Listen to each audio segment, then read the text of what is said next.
Hello friends, welcome to रोशन की class YouTube channel. दोस्तों, आप सभी का आज की इस पाठ्य योजना की वीडियो में एक बार फिर से बहुत बहुत स्वागत है। आज की इस वीडियो में यहाँ पे हम देखने वाले हैं हिंदी गद्य की पाठ्य योजना। तो पूरी वीडियो देखिएगा। अगर वीडियो से आपको लाभ मिलता है, हेल्प मिलती है वीडियो के बाद, तो आप प्लीज़ इस वीडियो को लाइक कर दीजिएगा और ऐसी वीडियो डेली बेसिस पे देखने के लिए रोशन की क्लास यूट्यूब चैनल को सब्सक्राइब कर लीजिएगा। साथ ही साथ बेल आइकन जरूर दबा के रखिएगा। तो अब देर नहीं करते, चलिए स्टार्ट करते हैं आज की वीडियो। सबसे ऊपर देखिए लिखा गया यहाँ पे विस्तृत पाठ्य योजना 9। आपको अगर आपके कॉलेज वाले विस्तृत पाठ्य योजना लिखने के लिए नहीं कहते हैं, सिर्फ पाठ्य योजना के लिए लिखने के लिए कहते हैं, तो विस्तृत हटा दीजिएगा। पाठ्य योजना संख्या लिख लीजिएगा। जिस भी पेज से आप पाठ्य योजना बनाना स्टार्ट करते हैं उस पेज के सबसे पहले ऊपर। उसके बाद आपको छात्राध्यापक या फिर छात्राध्यापिका का नाम लिखना है, यानी कि आपको अपना नाम लिखना है। लड़के हैं तो छात्राध्यापक का नाम हो जाएगा, लड़की हैं तो छात्राध्यापिका का नाम हो जाएगा। कॉलेज का नाम लिखना है या फिर विद्यालय का नाम लिखना है जिस विद्यालय में आपको पाठ्य योजना पढ़ाने के लिए भेजा जाएगा। नेक्स्ट, इसके बाद इस तरीके से बॉक्स बना के दिनांक लिखना है, जिस डेट में आपने जो पाठ्य योजना पढ़ाई है। कक्षा लिखनी है, कक्षा 7वीं है आज की हमारे पाठ्य योजना की। विषय हिंदी का है। उप विषय की बात की जाए तो गद्य है। समयावधि 35 मिनट का है। आपके कॉलेज वाले जितना समय आपको देते हैं क्लास के लिए उतना समय लिखिएगा। 30 मिनट, 35 मिनट, 40 मिनट, 45 मिनट यही समय दिया जाता है पाठ्य योजना के लिए। और कालांश यहाँ पे तृतीय है। आपको कालांश का मतलब ये होता है कि जिस भी पीरियड में जाएंगे उसकी नंबरिंग करनी होती है। थर्ड पीरियड में गया तो यहाँ देखिए तृतीय लिखा गया। आप जिस पीरियड में जाएंगे उसकी नंबरिंग करनी होती है। कालांश और चक्र दोनों चीज़ें सेम होती हैं, तो उसमें कन्फ्यूज मत होइएगा। उसके बाद हमारा आज का जो प्रकरण है वो है मंत्र। प्रकरण है हमारा मंत्र। अब इसके बाद आता है आपका पहला हेडिंग सामान्य उद्देश्य। सामान्य उद्देश्य हेडिंग के अंतर्गत आपका जो विषय होता है या फिर आपका जो उप विषय होता है उसको पढ़ाने के बाद बच्चों को आप क्या सिखाना चाहते हैं, उनके अंदर किस प्रकार की नॉलेज डेवलप करना चाहते हैं, उसके बारे में कम से कम 4 से 5 पॉइंट और मैक्सिमम 8 से 10 पॉइंट यहाँ पे लिखना होता है। तो देखिए यहाँ पे पहला पॉइंट लिखा गया है छात्रों में मातृभाषा के प्रति रुचि जागृत करना। दूसरा पॉइंट है छात्रों को पाठ में आए हुए कठिन शब्दों के उच्चारण का अभ्यास कराना। थर्ड पॉइंट है छात्रों के पाठ के शब्द भंडार यहाँ पे सूक्ति, मुहावरों व लोकोक्तियों में वृद्धि करना। फोर्थ पॉइंट है छात्रों को विभिन्न रचनाकारों की शैलियों से परिचित कराना।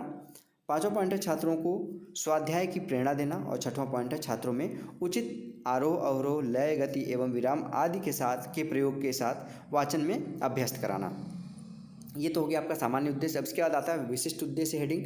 विशिष्ट उद्देश्य हेडिंग के अंतर्गत आपका जो टॉपिक होता है, जैसे हमारा आज का टॉपिक क्या है, मंत्र। तो मंत्र टॉपिक पढ़ाने के बाद बच्चों को आप क्या सिखाना चाहते हैं उसके बारे में यहाँ पे कम से कम 2 से 3 पॉइंट, मैक्सिमम 5 से 6 पॉइंट लिखना होता है। तो यहाँ पे देखिए पहला पॉइंट लिखा गया ज्ञानात्मक उद्देश्य। इसमें लिखा गया पहला पॉइंट छात्रों को मंत्र पाठ के विषय का ज्ञान प्रदान करना। दूसरा पॉइंट इसमें छात्रों को पाठ की भाषा के तत्वों का ज्ञान कराना। तीसरा पॉइंट है छात्रों को शुद्ध उच्चारण के साथ हाव भाव सहित यहाँ पे वाचन करने योग्य बनाना। दूसरा हेडिंग है यहाँ पे बोधात्मक उद्देश्य। बोधात्मक उद्देश्य में देखिए लिखा गया पहला पॉइंट इसमें छात्रों में मंत्र पाठ को परिभाषित करने की योग्यता का विकास करना। दूसरा पॉइंट लिखा गया छात्रों को प्रेमचंद्र के मंत्र पाठ के महत्व की व्याख्या से परिचित कराना। तीसरा हेडिंग है कौशलात्मक उद्देश्य। इसमें देखिए लिखा गया है छात्रों में चित्र के माध्यम से प्रदर्शन करने की योग्यता का विकास करना। दूसरा पॉइंट है छात्रों को शुद्ध, स्पष्ट, आरोह अवरोह पूर्वक यहाँ पे यति, गति एवं विराम चिन्हों का उचित प्रयोग करते हुए वाचन कौशल का विकास करना। तीनों के बाद अब आता है अगला हेडिंग यहाँ पे सहायक सामग्री। सहायक सामग्री के अंतर्गत जिन भी सामग्रियों की आप सहायता लेंगे शिक्षण के दौरान उन सभी सामग्रियों को यहाँ पे आप लिख सकते हैं, जिसमें देखिए लिखा गया पाठ्य पुस्तक, चौक, डस्टर, संकेतक, लपेट, श्यामपट इत्यादि। अगली हेडिंग है पूर्व ज्ञान। पूर्व ज्ञान में लिखा गया छात्र पूर्व कक्षाओं में प्रेमचंद के लेखों को पढ़ चुके हैं तथा उनकी सामान्य जानकारी रखते हैं। अब आता है आपका लेसन प्लान का सबसे इंपॉर्टेंट हेडिंग, जिसको कहते हैं प्रस्तावना। यहाँ पे सबसे पहले लिख लीजिएगा प्रस्तावना, ठीक है, ध्यान से। यहाँ पे नहीं लिखा गया है, बच्चे ने मिस कर दिया, प्रस्तावना लिख लीजिएगा सबसे ऊपर। उसके बाद यहाँ पे 3 कॉलम बनाना है आपको, क्रम संख्या, छात्राध्यापक या फिर छात्राध्यापिका कथन, छात्र कथन। इसमें बच्चों से आप प्रश्न पूछेंगे, बच्चे उसका आंसर देंगे, उस आंसर से बच्चों के दूसरा प्रश्न बनेगा, फिर उससे आंसर जो आएगा उससे तीसरा प्रश्न बनेगा। इस तरीके से कम 3 प्रश्न पूछ के अपना प्रकरण निकलवा सकते हैं। ज़्यादा से ज़्यादा 4 से 5 प्रश्न पूछा जा सकता है अपना प्रकरण निकलवाने के लिए। तो यहाँ पे देखिए पहला प्रश्न बच्चों से पूछेंगे भारत में किस संस्कार के द्वारा लड़के लड़की साथ साथ रहने लगते हैं, तो बच्चे बोलेंगे विवाह संस्कार के द्वारा। दूसरा प्रश्न है विवाह संस्कार किसके द्वारा संपन्न होता है, बच्चे बोलेंगे विवाह संस्कार पंडित जी द्वारा संपन्न किया जाता है। तीसरा प्रश्न है विवाह के समय पंडित जी किस चीज़ का उच्चारण करते हैं, तो बच्चे बोलेंगे विवाह के दौरान पंडित जी मंत्रों का उच्चारण करते हैं। फिर चौथा प्रश्न आएगा मंत्र के विषय में आप क्या जानते हैं, विस्तारपूर्वक बताइए। बच्चे नहीं बता पाएंगे तो यहाँ पे समस्यात्मक प्रश्न हो जाएगा। जैसे ही समस्यात्मक प्रश्न होगा आपको अपना उद्देश्य कथन बोलना होता है। उद्देश्य कथन का मतलब होता है आपको अपना टॉपिक बताना होता है बच्चों को कि उनको कौन सा टॉपिक आप पढ़ाने वाले हैं। तो यहाँ पे देखिए बताया गया है बच्चों आज हम मुंशी प्रेमचंद द्वारा लिखित निबंध मंत्र का अध्ययन करेंगे।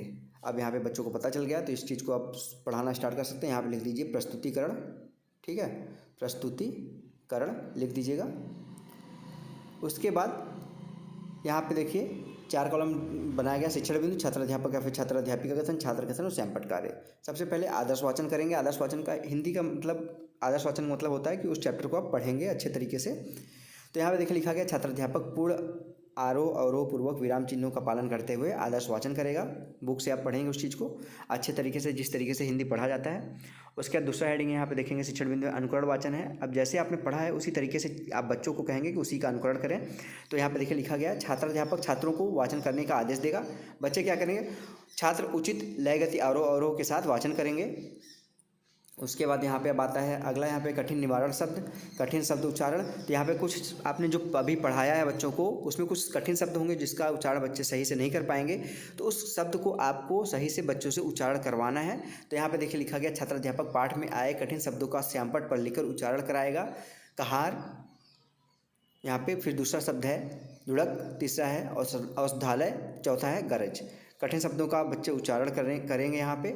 उसके बाद कठिन निवारण शब्द है, छात्राध्यापक पाठ में आए कठिन शब्दों का अर्थ बच्चों को श्यामपट पर लिख के बताएगा। शब्द है, अर्थ है, युक्ति है। तो कहार का मतलब जो डोली उठाने वाला होता है। वाक्य प्रयोग, युक्ति की प्रयोग यहाँ पे लिखा गया है, दुल्हन की डोली कहार उठाते हैं। दूसरा है औषधालय, जिसको उसका अर्थ होता है चिकित्सालय। वाक्य है यहाँ पे, वाक्य प्रयोग, चिकित्सालय में दवा सही मिलती है। तीसरा प्रश्न है गरज, इसका अर्थ होता है दहाड़। वाक्य प्रयोग है, शेर गरज रहा था। अब आता है वचन।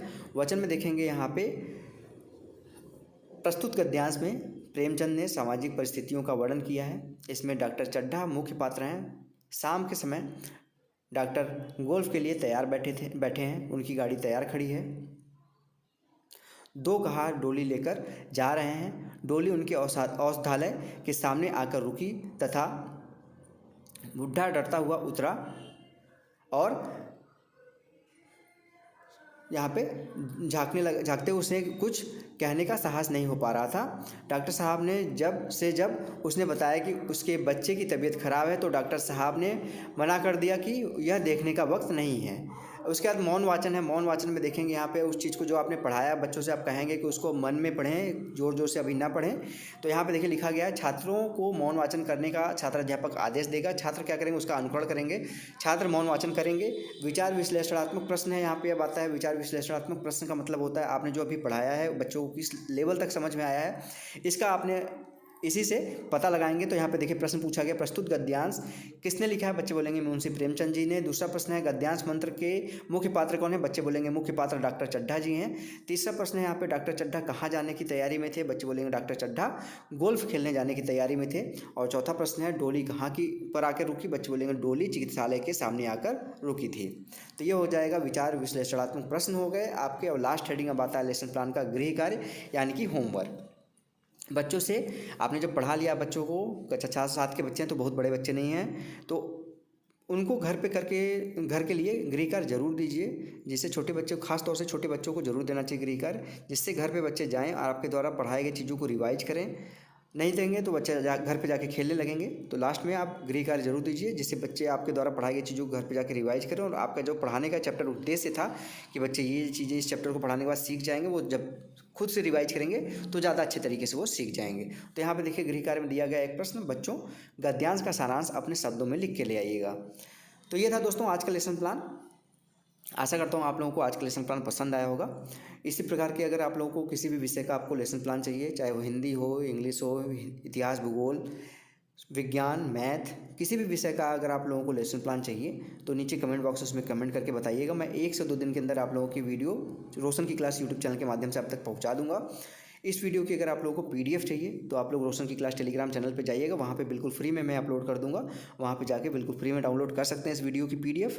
और अगर ऐसी वीडियो डेली बेसिस पे अगर आप लोगों को देखना है, जिससे आप लोग अपने पाठ्य योजना बनाते समय आप लोगों को कोई दिक्कत ना महसूस हो, तो आप लोग रोशन की क्लास यूट्यूब चैनल को सब्सक्राइब करके रख सकते हैं। साथ ही साथ बेल आइकन जरूर दबा के रख सकते हैं, क्योंकि जब मैं B.Ed कर रहा था तो मुझे पाठ्य योजना बनाते समय काफ़ी दिक्कतें आती थी, जिससे मैं उसी समय मैंने सोच लिया था कि जब मैं कंप्लीट कर लूँगा अच्छे तरीके से तो मैं आप लोगों को कभी भी पाठ्य योजना या फिर सूक्ष्म पाठ्य योजना की कोई भी आपको किसी भी कौशल की वीडियो चाहिए, आपको बनाने में कोई दिक्कत ना आए, इसलिए मैं डेली बेसिस पे यहाँ पे आप लोगों के सामने नई वीडियोज़, नए टॉपिक पे वीडियोज़, सभी विषय की आपको कभी भी आपको कमी नहीं महसूस होगी। यहाँ पे अगर आपको सामाजिक विज्ञान की वीडियोज़ देखनी है, कम से कम 70-80-100 वीडियोज़ आपको देखने को मिल जाएंगी। हिंदी की भी 70-80 मिल जाएंगी। विज्ञान की भी 50-60 मिल जाएंगी, मैथ की भी 70-80 मिल जाएंगी। तो सभी विषय की इतनी पाठी योजना यहाँ पे आपको रोशन की क्लास यूट्यूब चैनल पे मिल जाएगा कि आप लोगों को कभी भी कहीं भी और जाने की ज़रूरत नहीं होगी। यहीं पे सारी कंटेंट आपको प्रोवाइड कर दी जाएंगे। अगर फिर भी आपको किसी नए टॉपिक पे वीडियो बनवानी तो मैं आपको बता चुका हूँ क्या करना है आपको। नीचे कमेंट बॉक्स उसमें कमेंट करिएगा, मैं 1 से 2 दिन के अंदर वो वीडियो रोशन की क्लास यूट्यूब चैनल के माध्यम से आप तक पहुँचाने की पूरी कोशिश करूँगा। तो फ्रेंड्स, अगर वीडियो अच्छी लगी तो प्लीज़ वीडियो को लाइक कर दीजिएगा। ऐसी वीडियो डेली बेसिस पे देखने के लिए रोशन की क्लास यूट्यूब चैनल को सब्सक्राइब कर लीजिएगा। साथ ही साथ बेल आइकन जरूर दबा के रखिएगा, जिससे मैं आप लोगों की वीडियो बनाता हूँ तो उसके बारे में आपको पता चल जाए कि आपकी वीडियो बन गई है। तो फ्रेंड्स, मिलते हैं नेक्स्ट वीडियो में, तब तक के लिए आप सभी का बहुत बहुत धन्यवाद। जय हिंद, वंदे मातरम।